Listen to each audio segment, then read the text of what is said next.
Hi, it's Emilia here with a new video for Elizabeth Craft Designs. Today I want to focus on one of the cutting dies from Beautifully Worn collection. This is a new collection, and before I will start making my card, I will quickly show you the other products in this collection. We do have the ephemera pack, paper pack, cutting dies, stencil, ribbons. So let's just quickly go through these. If you have seen that, you can skip and move forward to making the project. The background volume 5 in gray mostly. There are some picking of the colors here and there. Double-sided papers. This is 12 by 12 pack. And you do have one side which is more textured and then something subtle. And I think the gray is a great color to combine with any other color. So this could work in many projects. We also have the ephemera pack, 3 stamps. These are absolutely gorgeous. I think everyone can find something interesting in this collection. And also then we've got the cutting dies. They have a really large shape in those two first sets, and they are for the basis of the journal pages, or you can do whatever you imagine to do with them, but I really love that there are large sizes, and I think I will have an idea for cute shaped cards with that. Then also we have the, like I said, ribbons and the stencils, and then there are the books, the covers, holders for your journal pages. I got 2 colors and I absolutely love them. One is like a dark sand and the other like a bottle green color.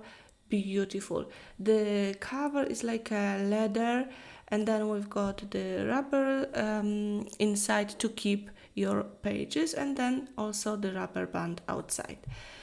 Today for my card I want to use another paper pad. This one is called Evening Rose, and it has some blues and greens, absolutely beautiful. So I am starting with the 5 by 7 card base, then I pre-cut the dark blue background for my first layer. This is slightly smaller than the card base, and then light blue paper for my second layer, and then it's even this one is even smaller than the first layer. Then I'm going to take the Notebook Fragments cutting die set and die cut some elements.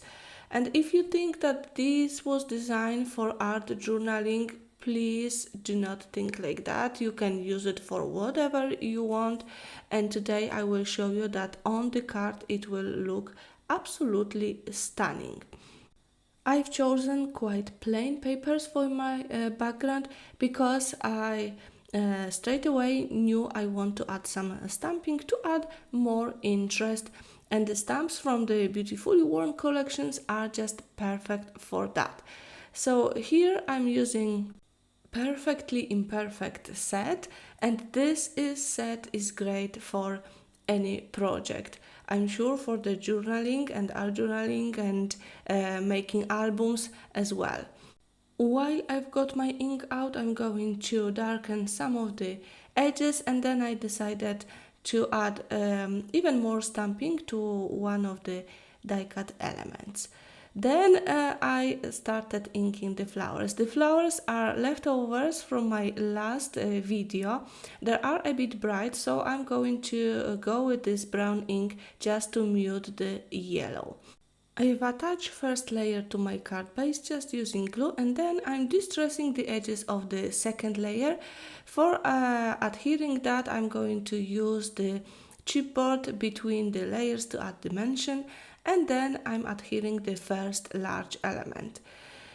For the flowers, like I said, I'm using the flowers from the last video. I used the lantern rose and hydrangea. I got 3 larger flowers and a lot of the little yellow flowers. My composition today mostly focused on the die-cut elements from Notebook Fragments cutting die set. I absolutely love it, and I think I will use it a lot. Because you can create different sizes of the elements, and they've got some holes on the side, like looks like a ripped notebook. Very interesting, and you can die cut them in any color and adhere to any project. So I'm just creating the layers first with the paper elements, and then I will add the flowers. I also took 2 lace flowers from my stash, and now just adhering everything to finish the composition. I do have a lot of leaves. The leaves are from the Lantern Rose set, and the leaves are like 3 leaves on one branch.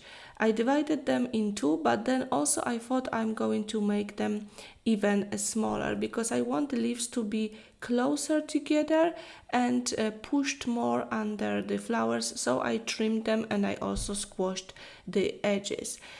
Remember, you can play with the things you have. You don't have to use them as they are. I mean, very often they are great, but sometimes we can twist them a little bit and just change their shape, and this is okay.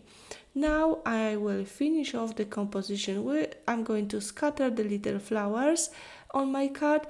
I'm not even adding the flower centers today because I think they look just great. And next I'm going to look for the sentiment for the card. I will also add a splat of white acrylic paint diluted in water. This is totally optional, you don't have to do it, but I do love splattering on my cards, so I'm definitely doing it. I found gorgeous sentiment. Let your dreams blossom. I love it. I'm going to cut around the sentiment and will attach on the bottom of the composition on the card. Then, like I said, splattering. Optional, don't do it if you don't like it. I do think it adds an interest and it makes the project artistic. So here it is, the finished card. I hope you like it and I hope you will find this video inspirational. Thank you for joining me today. Bye bye!